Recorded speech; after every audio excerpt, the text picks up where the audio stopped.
Mukhang mapapapet-pet, hooray ang lahat sa advocacy ng ating bisita ngayong umaga. Dahil sa kanyang apelido ay maituturing siyang bayani ng mga animal sa kanyang nire-rescue. Tama. Kung sino po siya at ano ang kanyang ginagawa, let's watch this. Mula pagkabata ay nasa puso na niya ang pagtulong sa mga hayop na pinapabayaan at hinahayaan sa daan.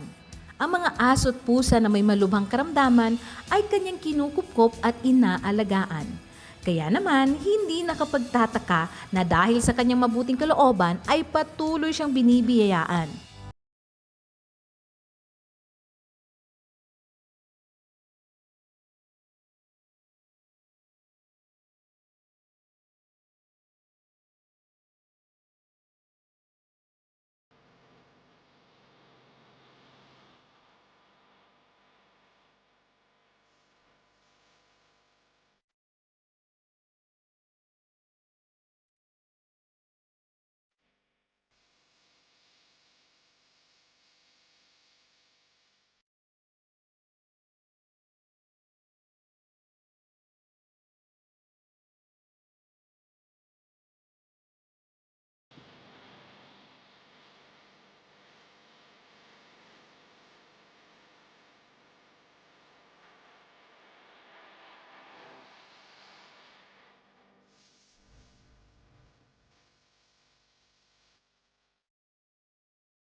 Sabay-sabay nating pasalubungan ng masigabong palakpakan ang animal rescuer na si Raven Bonifacio.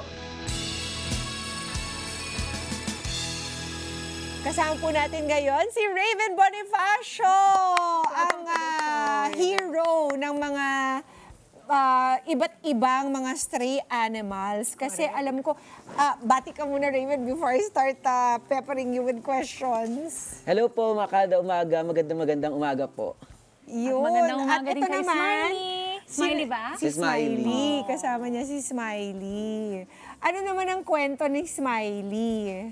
Saan mo siya nahanap? Alam niyo po kaya po Smiley yung name niya kasi nung nakuha ko po siya, sobrang lungkot ng itsura niya.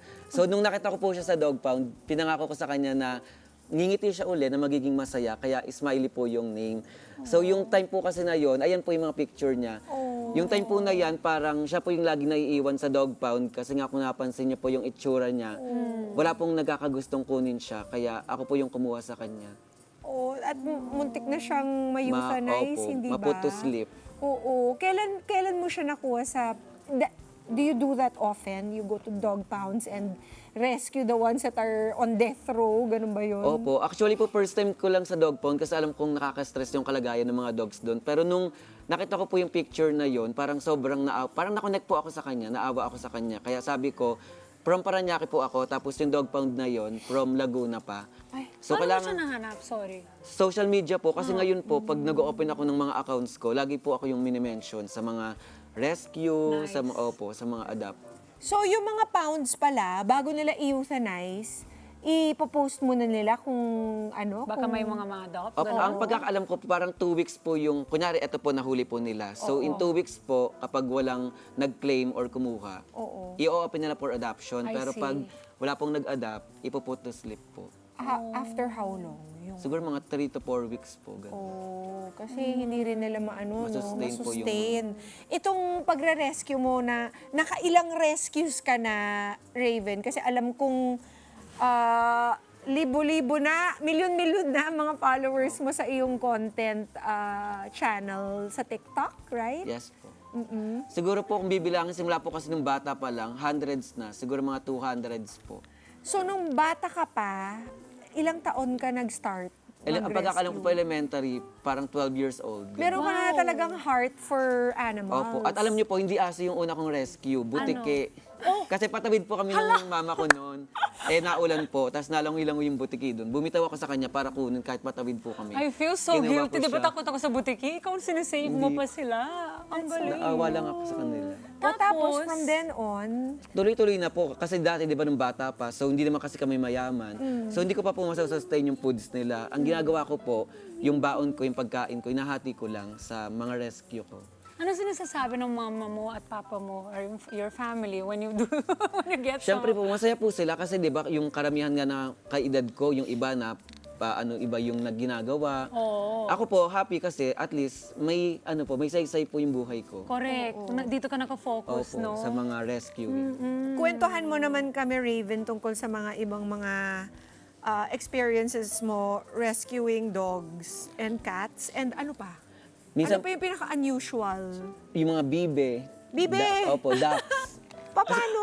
As in, Yung anong parang kwento? kakatayin po sila, tapos alam niyo po, inaawa po ako sa kanila pag ganun. Binibili ko na lang. Saan? Sa Di ba po Chinese yung- restaurant ba to? Hindi di ba po yung iba po yung mga tamboy, mga minsan pag may mga alaga sila, tapos kailangan nila ng pera, nagbebenta sila ng parang pupunta po sila sa bahay, nagbebenta po sila ng manok, ng bibe, ganun. So, okay. Ano ba? Old McDonald na ba yung dating ng bahay nyo? Ano ng mga Ang animals dami, kahit nga po doon? ahas, may alaga rin ako. Pero regalo naman yun ng birthday ko. Okay. So, ano na? Meron kang ahas? Bibe, ibon, bibe. manok. Okay. Tapos aso, pusa, hamster, guinea pig, rabbit. ganun. Ilan na ang total animal sa bahay nyo? Mga 70 plus po. Wow! Dami. Yan lahat. At how do you maintain? Actually po ngayon po, ang ginagawa ko po talaga para ma-maintain po, yung pag-vlog, yung kinikita ko po doon, binibigay ko po sa kanila, then yung business po. Tapos minsan pag siniswerte yung mga brand endorsement. Oo, no? Pwede rin endorse doon. po. Opo. Ano yung mga kalagayan ng mga ilang mga na-rescue mo na pets? Yung mga most memorable na rescue na isagawa mo? Yung pinaka nakakaano po yung cancer. Kasi nga sa tao, ang hirap labanan ng cancer. Yung aso pong nare-rescue ko, kung mapanood niyo po yung mga video, yung may mga hindi nakita yung mata, di ba po? Magana yung dito, buong katawan. Ayun po, and mahirap po kasi medyo, grabe po talagang, ayan po yung nasa sa screen. I see. Nakita ko yan sa social media feed ko. Pero pag nakita Tapos- niyo po yan, sobrang pogi na niya ngayon. Oo, so anong ginawa mo? You brought him to Sa vet, a nakikimo vet. po sila. Kinimo. Tapos humupa yung... Yes po. Yung ano, yung Yung ano, tumor. Opo. Tapos Yung ano cancer na cells. itsura niya? Patingin. Andiyan po yung, ayan. Oh. Akala ko nga rin po, ayun po, akala ko doon una wala na siyang mata. Kasi di ba, kung napapansin niyo yung parang, ayun sobrang kulit na niya. So cancer-free na siya. Opo. At nasa bahay niyo? Sa kaibigan ko, na-adapt po siya ng friend ko. Ang galing. Nice. Kasi yung first owner po niya, since nagkasakit yan, parang hindi na siya pinapapasok sa bahay. Grabe na. Kasi may sakit na, so ayaw na po nilang alagaan. Tapos, So pinalaboy-laboy na Opo. lang. tapos parang pinapahuli na nga sa barangay para ma-dog pound. So yun nalaman ko po, sabi ko, papagamot na lang. Okay. Saan mo pa nahahanap yung iba mong nire-rescue? Kasi po ako, naglalaro po ako ng volleyball. So kung saan saang court po ako napupunta. Minsan, kahit on the way lang papuntang sa laro, pag may nakikita ko na sagasaan, ayun po, kinukuha ko. Pero mostly po, yung mga minimension ako sa social media. Ngayon, these days, Opo. talagang tinatag ka na, tapos pinupuntahan mo. Opo. Mag-play tayo ng mga ilang videos ng rescue ni Raven. Kasi Raven. meron ako mga nakita na Oo. nasa kalye talaga. Tapos i-approach mo yung stray dog. Kayo na lang po bahala mag-play ng mga videos because I know it's there. Tapos, hindi ka ba natatakot na baga, especially these dogs on the streets, marami nang nadanas yan ng mga traumatic experiences. Baka mangagat dahil may trauma sila. Pero paano mo ginagawa rin? Siguro po sa tagal, by experience na lang. Parang natuto po ako pag natalian ko po sila kahit gano'n sila katapang. Nakokontrol ko po sila hanggang pumasok sa kulungan, hanggang sa madala ko po sila sa vet. And alam niyo po, nung bata ako, nakagat po ako ng asong may rabies. Oh no. Kaya What yung happened? family ko po parang ayaw na nila kung kaya kung anong-ano po yung in-inject sa akin nung bata pa. Nakailang injection? Ang dami, parang yung nurse na nga po yung napunta sa bahay namin. Sila Sa na dami? Opo. Sa dami. Noong mga oras na yun, no? Kasi ngayon parang 4 or 5 Ang dami po talaga. consecutive. Pero mabuti na na-safe, di ba? Ano pa yung mga pinaka-memorable mong na-rescue? Si Brave po, yung husky po yun na si Brave. Oh. Pinuntahan ko lang po yun sa Caloocan, 2:00 ng madaling araw. Kasi nabaltaan, sobrang malnourished na po niyang aso, wala na siyang balahibo, pero gusto po siyang katayin ng mga driver. Kasi hindi po yung nakakalakad pag na-play po yung video, pag nakita niyo po. That's not legal ha, by the way, mga Opo. kada. Hindi porket ayaw nyo na yung aso, pwede nyo nang kainin. Kaya nga. This is against the law. Dapat hindi yan talaga ginagawa. Bawal po talaga. Correct. Oo. Tapos, paano mo and then, what na-convince naman na happened? sa'yo na lang siya? Kasi po andun na po, tapos yung parang may nag-message naman sa akin. So, kari pa kayo po nakakita, minessage niyo po ako. So parang yung tiwala niyo po, sa akin niyo po binigay. Alam niyo po, from hindi siya nakakalakad, ngayon parang akala niyo, mamahaling aso, husky, Siberian husky po siya. Ano yung feeling na nakukuha mo from doing this? Knowing fully well, Raven, na para bang hindi sila mauubos di ba? Kasi the sad picture is that kulang tayo sa spaying and neutering, Neutering, yes. awareness. Kasi nandiyan naman yan. As a matter of fact, a lot of our NGOs offer it and For for free, free. diba? Pero hindi ginagawa ng mga tao. Yung iba, hinahayaan na lang. Correct. Pag ayaw na nila. But anong nafe-feel mo dun sa ganung issue? Ako po, syempre, nalulungkot po ako kasi kaming mga rescuer po, sobra yung pagbibigay namin ng importansya sa mga rescue namin. Tapos sila, parang tingin lang nila laruan na kapag ayaw nila, tinatapon na lang nila. Sobrang sakit po kasi kami nga, nakukuha namin yung mga aso na may sakit. Di ba po? Na hindi sa inyo. Opo, na hindi naman namin dapat responsibilidad yun, pero kinukuha na lang po namin. Nakakalungkot. Oo. At saka nagkaroon ka na ba ng insidenteng, yun, bukod dun sa nakagat ka ng may rabies na aso, meron ka pa bang ibang mga accidents or injuries na natamo dahil dito? Wala naman po, never po ako nakagat ng aso. Simula, Talaga? yun lang po yung may opo. Sa lahat po ng rescue, kahit matapang, wala po. Parang may gift ka talaga. Parang napaamo ko nga po sila. Ito nga masungit nga to nung una.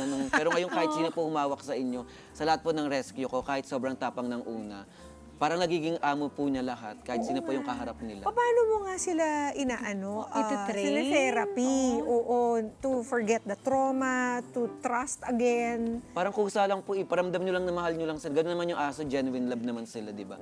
So kapag niramdaman nila na mahal mo sila, paparamdam din po nila sa inyo yun. Ito, paano mo sila, I know that sabi mo nga, minsan may mga endorsements din, yung iba, pero paano mo minamantain yung pagkain, for example? Kasi 70 yun, diba? Ayun Ang po, yung hirap. endorsement po, buti nga po ang mga endorsement is dog food. Yeah. Ay, Kaya oo, hindi may ko masyadong problema ang foods nila, Oo. pati mga vitamins. Kasi para mostly po ayun po yung nakukuha kong Kasi mga endorsement. magkano rin. Hindi rin mura. Mahal po, alam 70 niyo po, animals. sa isang rescue pa lang, sa isang cancer, nagkakahalaga ang nagiging vet bills ko po, 190,000 isang aso. Wow, no. Pero ang galing kasi nagagawan ko po siya ng way para Bumabalik mabayaran sa'yo. lahat. Opo. Para magugulat ako pag gigising ko yung business ko, ang daming order. Parang ganun po kasi yung ginagawa ko para, nagtatanong kasi yung iba, paano ka namin matutulungan? Sinasabi ko po, bili lang kayo ng products namin. Tapos parang ganun po, yung kinikita po noon, ayun po yung nilalaan ko para Ano ba ma-sustain. yung products nyo? Sa mga dogs din po. Oh, that's so cool. Kasi ang dami po nagtatanong Okay. di ba? Paano mo napaganda yan? Share ko lang po yung ginagamit ko. Tapos nagiging effective din po sa kanila. Ang galing. Anong pangarap mo, Raven, para dito sa ginagawa mong rescue operation? Ako po gusto ko po magkaroon ng malaking lupain talaga. Parang gusto ko ng sanctuary para sa mga dogs and cats. Ay, sana Claim matupad natin yan. Oo. Are you doing this all by yourself or you have someone who's Opo, ako helping lang you? po. Ikaw lang. Pero yung iba pong mga followers ko, tumutulong din po sila. Like, kunyari mag-message, gusto po namin tumulong, paano, mga ganun. Kaya sobrang thankful din po ako sa kanila. Ang galing. Mukhang inaantok na tong si Smiley. Ang behave, di ba? Super. Na-relax na talaga kay Raven. Correct. Pinapakinggan lang niya si Raven, nagkukwento, na-relax na siya. Natutuwa ko, ang ganda. ganda ng mata. Oo, ang ganda ng mata. Foreigner na foreigner. Yung aspin natin. Meron ka bang mensahe para sa mga pet owners para hindi naman nila na pabayaan na lang ang kanilang mga alaga kung hindi na nila trip? Ayun po yung magiging message ko lang po sa inyo na mga pet owner, mga per parents po. Sana ituring po natin silang pamilya. Kasi di ba kapag pamilya nyo naman, hindi nyo naman sila pinapabayaan pag may sakit. So ganun lang po. Yung mga aso po, sila po kasi yung talagang hindi namimili. Kahit mayaman ka, mahirap ka, may bahay o wala, sila po yung nasa tabi nyo. So sana mas mahalin nyo rin po sila kagaya ng pagmamahal nila sa inyo. Tama. At paano ba makakatulong ang mga kada natin? Are any of your pets at the moment, yung mga inaalagaan mo, up for adoption? Sa ngayon po yung mga nasa vet, pagaling naman na po sila and soon po for adoption na rin po sila. Oo. Saan pa namin pwedeng hanapin yung mga pwede po for adoption as of the moment or even in the future?